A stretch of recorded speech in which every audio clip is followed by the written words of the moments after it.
একটি শিক্ষণীয় সুন্দর গল্প। এক ফোঁটা মধু মাটিতে পড়ে আছে, পাশ দিয়ে ছোট্ট একটি পিপিলিকা যাচ্ছিল। মধুর গ্রান নাকে ঢুকতেই থমকে দাঁড়ালো। ভাবলো একটু মধু খেয়ে নি, তারপর না হয় সামনে যাব। এক চুমুক খেলো। বাহ, খুব মজা তো। আরেকটু খেয়ে নি, আরেক চুমুক খেলো। তারপর সামনে চলতে লাগলো। হাঁটতে হাঁটতে ঠোঁটে লেগে থাকা মধু চেটে চেটে খাচ্ছিল। ভাবলো, এত মজার মধু আরেকটু খেয়ে নিলে কি হয়। আবার পেছনে ফিরল। পূর্বে মধুর এক পাশ থেকে খেয়েছিল, এবার চিন্তা করলো ভেতরে মনে হয় আরও মজা। এবার আস্তে আস্তে বেয়ে বেয়ে মধুর ফোঁটার উপর উঠে গেল। বসে বসে আরামছে মধু খাচ্ছে। খেতে খেতে এক পর্যায়ে পেট ফুলে গেল। ওদিকে আস্তে আস্তে পা দুটো মধুর ভিতর ঢুকে যাচ্ছে। তখনই হঠাৎ টনক নড়ল তার, কিন্তু ততক্ষণে অনেক দেরি হয়ে গেছে।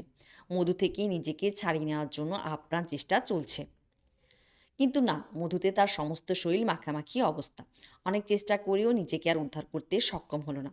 নাকে মুখে মধু ঢুকে দম বন্ধ হয়ে যেতে লাগলো। অবশেষে পিপিলিকাটি মধুর ভেতর আটকা পড়েই মৃত্যুবরণ করলো। এই বিশাল বড় দুনিয়াটাও এক ফোঁটা মধুর মতো।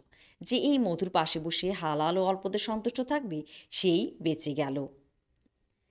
আর যে এই স্বাদের মধ্যে ডুব দিতে গিয়ে হালাল হারাম বাদ বিচার না করে শুধু খেয়েই গেল, আরেকটু আরেকটু করতে করতে একদিন সে এর মায়াজালে আটকা পড়েই মারা যাবে। তখন আর কেউ উদ্ধার করতে পারবে না। ধ্বংস অনিবার্য। তার দুনিয়া ও পরকাল দুটোই শেষ।